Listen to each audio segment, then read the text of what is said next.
He closed his final concert with Buddy Holly's song Rave On and a haunting farewell, Rave On for me. Hours later, Ricky Nelson was gone. How did this rock and roll icon spend his last days, and what really happened on that tragic New Year's Eve flight? A rocky comeback and a risky plane. To get from gig to gig on his comeback tour, Ricky decided to travel in style, or so he thought. He purchased a vintage 1944 Douglas DC-3 airplane for his band's transportation. Ricky reportedly hated long bus rides and wanted the freedom of a private plane. This particular plane had an interesting history. It once belonged to the DuPont family and even rock legend Jerry Lee Lewis. But it turned out to be more trouble than anyone expected. The old DC-3 was plagued with mechanical problems from the start. On one trip, both engines failed on takeoff. The DC-3 backfired and died on the runway, forcing Ricky's crew to leave the plane in Memphis for repairs and fly commercial instead. Another time, a faulty part grounded the plane and even caused Ricky to miss a major concert appearance, the first Farm Aid benefit, in 1985. The constant problems spooked the band. Some members warned their families about the plane's poor condition. Bassist Patrick Woodward was so worried that he told his wife he was going to die in that airplane, and he said it seriously. Despite these red flags, Ricky stuck with his DC-3. His co-pilot, Ken Ferguson, insisted there were no major safety concerns with the aircraft. They kept flying to make their shows on time, and by late December 1985, Ricky Nelson was determined to end the year on a high note with a successful tour. The final concerts. The last week of 1985 found Ricky doing what he loved, performing live. On December 27, 1985, he played a show in Orlando, Florida. Rather than deadhead back to California before the New Year's gig, Ricky's manager arranged a stopover gig in a small town where an old friend lived. That friend was Pat Upton, a former guitarist in Ricky's band who owned a nightclub in Guntersville, Alabama. Pat invited Ricky to play at his club, and Ricky agreed as a favor and to keep the band busy. Sitting idle on the road was expensive. Ricky and his Stone Canyon band arrived in Guntersville on December 28th to play at PJ's Alley, a modest 4,000 square foot club that had once been a tire store. To everyone's delight, the shows were packed. In fact, they were so crowded that the local fire marshal cited the club for overcrowding. Ricky played 2 sold-out nights over the weekend, and the reception was so enthusiastic that Pat Upton asked him to stay for a 3rd show on Monday night. Ricky agreed, extending his visit and spending another night at the local Holiday Inn by Lake Guntersville. During the day on Monday, December 30th, Ricky and Helen took time to relax. They visited Pat Upton's home to catch up on old times for about an hour. Friends recall that Helen Blair was friendly, but quiet. She would politely step aside whenever fans wanted a photo with Ricky, so as not to take any attention away from him. Ricky seemed happy and at ease, enjoying the hospitality and small-town calm before the evening's show. That Monday night would be Ricky Nelson's final performance. The atmosphere at PJ's Alley was upbeat and festive. A local singer, Janet McLaughlin, opened the show and later remembered how gracious Ricky was to her. There was none of the standoffishness you might expect from a star. It was a very upbeat vibe, just a fun, festive, exciting kind of night, she said, recalling how approachable and kind Ricky was backstage. Ricky and the band delivered another great set to yet another standing room-only crowd. For the finale, Ricky chose an old Buddy Holly classic, Rave On. In a chilling coincidence, Buddy Holly himself had closed his last show in 1959 with that same song just before his fatal plane crash. Ricky belted out Rave On, and as the audience applauded, he gave them one last goodbye. His final words on stage were, "Rave on for me," he called out, waving as he and his band left the stage. It was an electric moment, and unbeknownst to everyone there, it was Ricky Nelson's final farewell. After the show, Ricky spent one more night in room 106 of the Guntersville Holiday Inn. The next morning, December 31st, he and the band prepared to fly to Texas for their big New Year's Eve gig. They were booked to headline a celebration at the Park Suite Hotel in Dallas that night. Spirits were high. They had just triumphed in 3 small-town shows, and now it was on to a high-profile New Year's party. But New Year's Eve day would bring one problem after another. A tragic New Year's Eve flight. December 31st, 1985. Ricky Nelson's last day began with mechanical trouble on the trusty, or not-so-trusty DC-3. The plane was supposed to take off from Guntersville, Alabama around 10 a.m., but a fuel primer issue cropped up, and the crew had to delay departure for repairs. It turned out to be a minor fix. Just a little primer problem, the airport manager said, but it set them back about 4 hours. Ricky, Helen, and the band waited patiently at the small airport terminal, passing the time playing video games and eating lunch. Despite the inconvenience, everyone expected they'd still make it to Dallas in time. By around 2 p.m., the DC-3 was finally ready to go. The crew reboarded the plane and prepared for takeoff. But as the plane was taxiing toward the runway, there was one more delay: a forgotten briefcase. Soundman Clark Russell had left his briefcase back in the airport office. A 19-year-old local guitarist named Damon Johnson, who had been helping drive the band around, sprinted toward the moving plane on the runway, waving them down. Remarkably, the pilot saw him and actually stopped the plane. They opened the door and lowered the ladder so Damon could quickly hand over the forgotten briefcase. In a light-hearted moment, the band members hollered to Damon, inviting him to come along to Dallas with them. "Come on, it's going to be hopping in Dallas," they joked from the doorway. For a split second, Damon considered jumping on board. How cool would it be to hang out with Ricky Nelson at a New Year's Eve party? But he ultimately declined. He had his own local gig to play that night, so he waved them off. It was a fateful split-second decision that likely saved the young man's life. With the briefcase retrieved, the DC-3 took off from Guntersville, finally bound for Dallas about 450 miles away.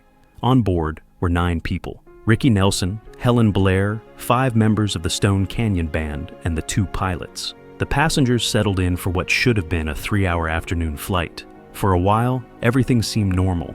Sometime after 5 p.m., as the DC-3 cruised above Texas, trouble struck. About 3 hours into the flight, pilot Brad Rank radioed air traffic control with an unnerving update. "I think I'd like to turn around. I've got a little problem," he said calmly. He was requesting permission to divert to the nearest airfield. Moments later, at 5:11 p.m., Rank's voice came over the radio again, this time more urgent. He reported smoke in the cabin. Inside the plane, smoke was filling the rear cabin area. The pilots immediately tried to get the aircraft on the ground as quickly as possible. They aimed for an airstrip in Texarkana, roughly on their route, and began an emergency descent. One controller gave them directions to a couple of small airports nearby. But the situation was deteriorating fast. Later, a rescuer listening to the radio chatter recalled that the pilot's voice sounded choked with smoke. He was distressed but not panicky, struggling to speak as he informed controllers that the cockpit was filling with smoke. Visibility was plunging, and the crew was desperate to find a place to land immediately. At around 5:14 p.m., the DC-3 broke out of the clouds, and the pilots attempted an emergency landing in a field near the small town of DeKalb, Texas. They came in low over a farm road, very nearly clipping the roof of a farmhouse as they descended. The plane's right wing struck a utility wire, and then the landing gear hit the ground, bouncing the aircraft once. The old plane lurched back into the air briefly and then slammed down again, this time for good. It plowed through a stand of trees at the edge of a cow pasture, tearing off parts of both wings. Within seconds, the aircraft burst into flames and came to rest in the field, burning fiercely. The crash happened less than 2 miles from a small airstrip, agonizingly close to a safe landing. Fire engulfed the cabin almost instantly, fed by the plane's fuel and the vintage magnesium alloys in its construction. The 2 pilots, sitting up front, miraculously managed to escape. Dazed and burned, Brad Rank and Ken Ferguson crawled out of the cockpit window onto the ground. They backed away, fearing the plane might explode, and indeed it was soon completely consumed by flames. The pilots shouted toward the passenger cabin, but there was no answer. Rescuers reached the crash site within minutes. Locals saw the smoke and fireball and rushed to help, and a medical helicopter pilot landed in the field by 5:30 p.m. But there was little anyone could do. The DC-3 was a complete inferno, and it took firefighters over 2 hours to finally extinguish the blaze. When first responders were finally able to approach the wreckage, they found a grim scene. All 7 passengers were killed in the crash and fire. The victims' bodies were found toward the front of the cabin, as if they had been trying to escape the flames at the last moment. Ricky Nelson, his fiancée Helen Blair, and every member of his band and crew on board died that day. Pianist Andy Chapin, drummer Rick Infeld, guitarist Bobby Neal, bassist Patrick Woodward, and sound technician Donald Clark Russell all lost their lives in the crash. Only the 2 pilots survived, albeit with severe burns. Rick Intveld, the young drummer, was just 22 years old, one of the many promising lives cut short. The New Year's Eve concert in Dallas that Ricky was headed to would never take place. Instead of ringing in 1986 with music, the world was about to receive terrible news: shock and aftermath. News of Ricky Nelson's death spread on New Year's Day, 1986, and it left the nation in shock. Millions had literally watched Ricky grow up, from the cute little kid on The Adventures of Ozzie and Harriet to a teenage rock and roll heartthrob and beyond. The tragedy didn't seem real. In California, Ricky's 71-year-old mother, Harriet Nelson, reportedly learned of her son's death by seeing it announced on CNN television. It was an awful way to find out. Condolences and tributes flooded in from fellow entertainers and fans around the world. Even President Ronald Reagan, who, like so many, had fond memories of Ricky's music and TV days, sent expressions of sympathy. In the days that followed, there was an outpouring of grief.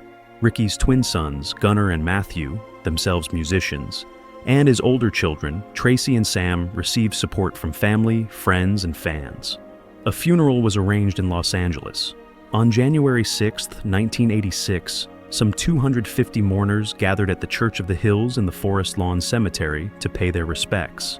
Hundreds of fans stood outside during the service. The memorial was attended by celebrities who had known Ricky or his family. People like Colonel Tom Parker, Elvis's manager, actress Connie Stevens, and Angie Dickinson were among the crowd. It was a testament to how beloved Ricky was across Hollywood and the music industry. He was later laid to rest in the Nelson family's plot at Forest Lawn Hollywood Hills. Even as everyone was mourning, rumors began to swirl about what caused the crash. It was so sudden and puzzling that some people couldn't accept a simple mechanical failure as the cause. Tabloid newspapers speculated that drug use might have been involved. Within days of the funeral, some headlines suggested that Ricky Nelson or his band had been freebasing cocaine on the plane and that somehow started a fire on board. These claims were sensational and upsetting, and completely false. The official investigation by the National Transportation Safety Board, NTSB, found no evidence whatsoever of drug or alcohol involvement in the crash. In fact, the NTSB explicitly refuted those lurid freebasing rumors after a thorough investigation. So, what had caused the fire? It took over a year of analysis, but investigators eventually concluded that the likely culprit was the plane's faulty cabin heater. The DC-3 had a gasoline-fueled heater in the passenger cabin, essentially a small furnace to keep the plane warm. There were signs that this heater had malfunctioned. During the flight, passengers had complained it was getting cold, and the pilots had been fiddling with the heater switch repeatedly. At one point, the heater's overheat warning light kept coming on, and the pilots turned the heater off and on multiple times, trying to get it working. Not long after, the cabin filled with smoke. After the crash, investigators found that an access panel to the heater was mysteriously unlatched, suggesting someone might have been trying to fix it in flight. One of the surviving pilots, in the chaos of the crash, even told the other, "Don't tell anyone about the heater." This strongly hinted that they suspected the heater was the source of the fire. In the end, the NTSB report cited a mechanical failure in the cabin heater as the probable cause of the deadly fire.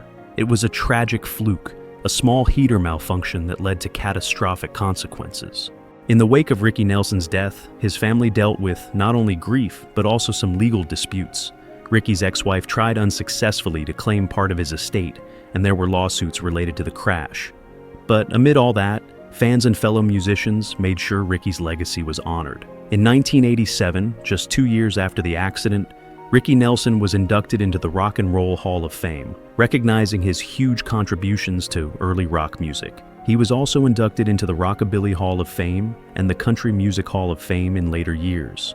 On tour, folk rock legend Bob Dylan paid tribute to Ricky by leading his band in Nelson's song "Lonesome Town" and observing a moment of silence in his memory at each concert. It was Dylan's way of saluting his friend and peer. Back in Guntersville, Alabama, the site of Ricky's final shows, the community also found a way to remember him. The Holiday Inn where Ricky spent his last 2 nights turned room 106 into the Rick Nelson room, keeping it as a sort of time capsule. In the hotel lobby, they created a permanent wall shrine called The Last 2 Days, displaying photos and memorabilia from Ricky's final performances in town. It's a touching tribute to the joy he brought to that little club in his last days. Even the tail section of the crashed DC-3 was preserved and is on display at a museum in DeKalb, Texas, a sober reminder of the tragedy. Ricky Nelson's last days were a mix of triumph and tragedy. He spent them doing what he loved, singing on stage, delighting crowds, and spending time with friends. He was filled with hope for the new year, excited about an upcoming show and the promise of a renewed career. There's a bittersweet comfort in knowing that his final shows were joyous and successful, and that he left the stage on his own terms with a smile and a signature song. The fact that he said, "Rave on for me," as his parting line now feels eerily fitting, as if he was passing the torch of rock and roll spirit to the world.